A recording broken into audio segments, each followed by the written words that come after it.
today that was making it so difficult to move the ball consistently? I thought that they stopped the run pretty well the whole day. First half, they showed us some one highs to stop the run, and we were able to take advantage of them in the pass game. And in the second half, they made some good second half adjustments, and they came in and played a lot of cloud defense, some cover two, some 3-double cloud, and they were able to stop the run and the pass. So props to them, and I thought they had good second half adjustments to us. Jarrett, can you just talk about what was going on there early in the third quarter? You had that really nice first half, but obviously the turnovers early in the third. What was kind of going on there? Was it the pressure they were doing? Yeah, I thought they came with some different pressures, and they were able to get to me. The one interception, the guy came free. I was supposed to be hot, and I went to go to my hot throw, and he wasn't there, and I got hit, and the ball sailed on me, and then some stuff in the pocket. I mean, I thought I had two hands on the football the whole day in the pocket, but they did a good job ripping it open and creating turnovers. So props to them. Joe, you touched on those turnovers. Just how big of those were? How big do you think those were in the game? Turnovers are a big part of any game, and for them to create turnovers, that's probably one of the reasons that they won. And I mean, props goes to them. I thought they were a really good defense, probably the best defense in SEC that we've seen in a long, long time.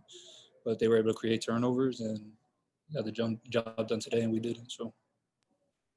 Okay, we'll go to Jimmy Himes, Austin Price, and Blake Topmeyer. Jarrett, we were talking to Josh Palmer earlier. He said he was convinced at halftime Tennessee would win. What was your mindset at halftime? Did you feel the same way? I go into every halftime of any type of game thinking it's 0-0, and I went into the same halftime thinking it was 0-0, and then we had to win the second half, and clearly we didn't win the second half, so we didn't win the football game. But the locker room had a lot of confidence, and Georgia came out and did some things in the second half that we weren't sure of, or that they just performed better than us, and that's all. Jarrett, were you surprised, by the lack of ability to drive the ball at all on Georgia? I mean, I think, they're until they're right there at the end of the game, y'all didn't cross midfield but one time driving the football. Could you have foreseen this coming in? No, I mean, I thought they had a good pass defense. I didn't think their rush defense was as good as they displayed today, but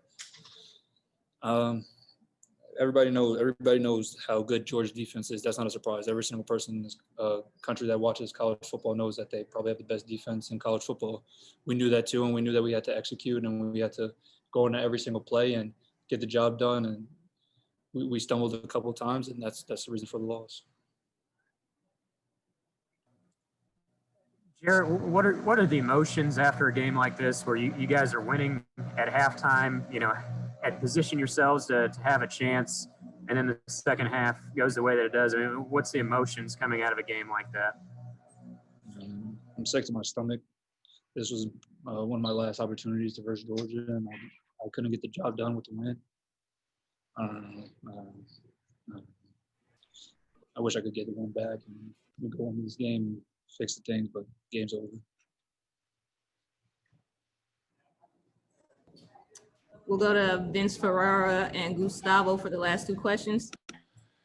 Jared, obviously you've been asked about the turnovers a lot, but you guys had 10 penalties in the game. Take us through the impact of those penalties and putting you behind the sticks and changing the game.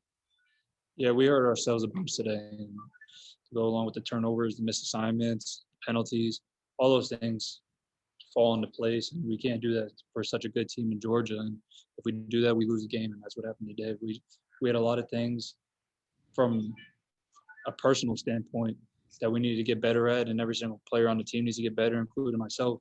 And I mean, going in tomorrow, that's our plan. And like I said, my goal and our team goal is to go 1-0 every week. And now we're on to Kentucky. We learn from this one, we get better from this one, and now we got to work our tails off every single day. Jarrett, how do you move forward preparing to Kentucky? It's going to be a tough challenge as well. Guys still want to keep at least unbeaten at home. How do you prepare for Kentucky game? Yeah, we do the same thing every week. Wins or losses don't change the outlook of our team. And we go into Sunday, we watch the tape, we got corrections, we do our whole thing. Monday, Tuesday, Wednesday, we got to practice hard, and we got to get better in all facets of the game, offense, defense, special teams. But Kentucky is our main focus right now. This one hurts, like you know what, but there's nothing we can do about it now. All we can do is learn from it, just like we learn from any win or loss. So going into the next game, we know we have a tough opponent in Kentucky, and we know that we have to execute at a high level, just like every single SEC game, in order to come out with the victory.